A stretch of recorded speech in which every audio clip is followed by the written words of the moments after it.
Hey, it's Chels from the Maple Market Crafts, and I've got a quick video showing you how I transformed my Ottoman.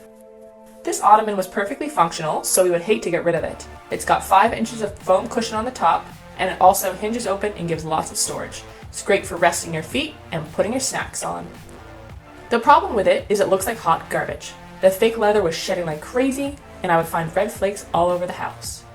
So we decided to take it apart and build it back up again with new fabric. We also refreshed the frame around the bottom to match our other wood elements. I hope you enjoyed the video. Don't forget to subscribe to our channel and leave a comment with any questions you have. See you next time!